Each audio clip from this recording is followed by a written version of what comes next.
ಕಾಂಗ್ರೆಸ್ ಶಾಸಕ ಕೆಸಿ ವೀರೇಂದ್ರ ಪಪ್ಪಿ ಇಡಿ ವಶಕ್ಕೆ. ಬೆಂಗಳೂರು, ಚಳ್ಳಕೆರೆ, ಚಿತ್ರದುರ್ಗ, ಗೋವಾ ಸೇರಿ ಹಲವೆಡೆ ಇಡಿ ದಾಳಿಯನ್ನು ಮಾಡಿರುವಂಥದ್ದು. ಸತತ 4.5 ಗಂಟೆಗಳಿಂದ ಇಡಿ ಶೋಧ ಕಾರ್ಯಾಚರಣೆಯನ್ನು ಮಾಡ್ತಾ ಇದೆ.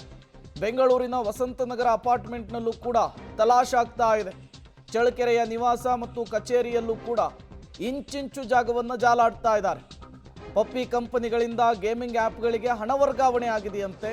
ಅಕ್ರಮ ಹಣ ವರ್ಗಾವಣೆಯ ಸಂಬಂಧವೇ ಇಡಿ ರೇಡನ್ನು ಮಾಡಿದೆ ಅನ್ನೋದು ಗೊತ್ತಾಗ್ತಾ ಇದೆ.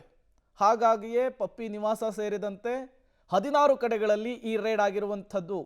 ಯಾರ್ಯಾರು ಇವರ ಜೊತೆಗೆ ಫೈನಾನ್ಷಿಯಲಿ ಟ್ರಾನ್ಸಾಕ್ಷನ್ ಇತ್ತು, ಯಾರ್ಯಾರು ಆರ್ಥಿಕ ವ್ಯವಹಾರವನ್ನು ಹೊಂದಿದ್ರು ಅಂಥವ್ರಿಗೂ ಕೂಡ ಇಡಿ ಶಾಕನ್ನು ಕೊಡಲಿಕ್ಕೆ ಮುಂದಾಗ್ತಾ ಇರುವಂಥದ್ದು. ಹಾಗಾಗಿಯೇ ಕುಸುಮ ಹೆಚ್ಚು ನಿವಾಸದ ಮೇಲೆಯೂ ಕೂಡ ಇಡಿ ರೇಡ್ ಮಾಡಿದೆ ಅನ್ನೋದು ಗೊತ್ತಾಗ್ತಾ ಇದೆ. ಈಗಾಗಲೇ ಸಿಕ್ಕಿಂನಲ್ಲಿ ವೀರೇಂದ್ರ ಪಪ್ಪಿ ಅವರನ್ನು ವಶಕ್ಕೆ ಪಡೆದುಕೊಳ್ಳುವಂತಹ ಕೆಲಸವನ್ನು ಮಾಡಿದೆ ಈಗಾಗಲೇ ಇಡಿ. ಅವರನ್ನು ವಿಚಾರಣೆಗೊಳಪಡಿಸಿ ನಂತರ ಫರ್ದರ್ ಇನ್ವೆಸ್ಟಿಗೇಷನ್ ಚುರುಕುಗೊಳ್ಳುತ್ತೆ.